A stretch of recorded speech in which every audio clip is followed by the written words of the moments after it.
안녕하세요. 김천병원 대표원장 김천입니다. 날씨가 추우면 자연히 우리 몸의免疫力이 약해지면서 여러 가지 질병들에 노출되기가 쉽습니다. 대표적인 질병이 바로 대상포진입니다.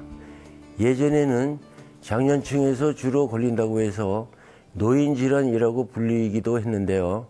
최근에는 20대와 30대의 청장년층에도 자주 나타나는 추세입니다. 하지만 대상포진이라는 병명 자체가 아직은 조금 낯설다 보니까 치료 시기를 늦춰서 후유증을 겪는 환자들도 아주 많은 상황입니다. 그래서 오늘은 대상포진이 어떤 건지, 어떤 증상이 나타나고 어떻게 치료하는 것에 대해서 말씀을 드리겠습니다.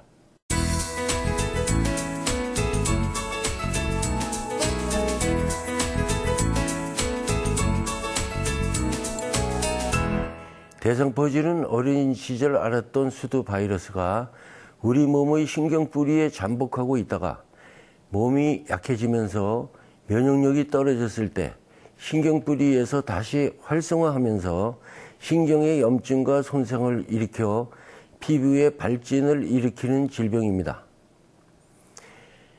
아이들에게 극심한 가려움증을 동반한 수두, 장년층에게 고통을 안겨주는 대상포진.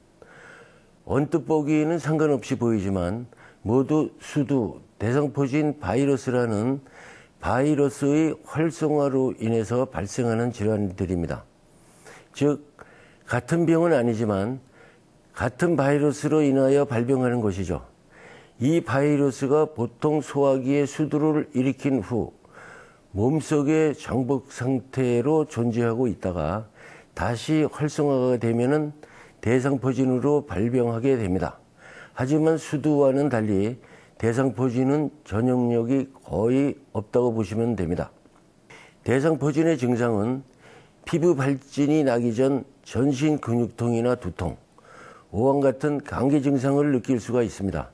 또한 침범된 신경을 따라 몸의 국소적인 부위가 찌르는 듯하고 화끈거리기도 하며 쓰라림이나 아리는 등 다양한 통증이 3, 4일간 지속되다가 피부 발진이 일어나게 됩니다.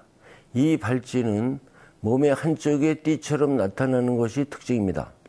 대상포진 후 가장 흔한 후유증은 신경통인데요.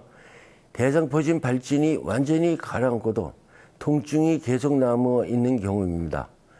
면역력이 떨어지는 경우, 특히 나이가 많을수록 대상포진 후 신경통으로 이어지는 경우가 많습니다.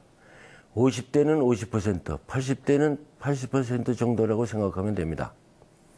이 통증이 아이를 낳는 통증보다 고통스럽다고 합니다. 또한 대상포진 바이러스가 안면신경을 침범하면 안면신경마비가 올 수가 있고 청신경의 경우는 이명 증상이, 안화신경을 침범했을 때는 심하면 실명까지 올 수 있습니다. 일부 환자에서는 척수염을 동반할 수도 있습니다. 일단 대상포진을 확진하게 되면 일주일 정도 항바이러스제를 복용하게 됩니다. 이때 환자의 상태에 따라 진통제 등도 함께 처방을 합니다. 하지만 무엇보다도 중요한 것은 신경치료입니다. 대상포진은 피부병이 아니라 신경의 염증과 손상을 일으키는 질병이기 때문에 반드시 신경치료를 병행하여야 합병증을 막을 수가 있습니다. 특히 나이가 많으시거나 통증이 심한 환자는 꼭 신경치료를 받기를 권장합니다. 이때 제대로 신경을 치료하지 못하게 되면 대상포진 후 신경통으로 넘어가게 되는데 이는 앞서 말씀드렸듯이 분만통보다 더한 통증을 동반하게 됩니다. 대상포진은 감기처럼 바이러스에 의한 질병이므로 면역력이 약해지면 발병하기가 쉽습니다. 따라서 규칙적인 생활습관과 운동, 균형 잡힌 식사, 정기적인 휴식으로 면역력을 키우는 것이 제일 중요하다고 할 수가 있습니다.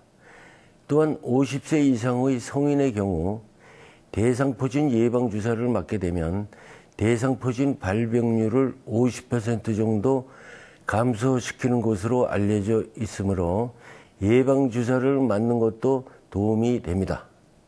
하지만 대상포진이 일단 발병이 되면 지체하지 마시고 전문의를 찾아서 적절한 치료를 제때 받는 것이 가장 좋겠습니다. 감사합니다.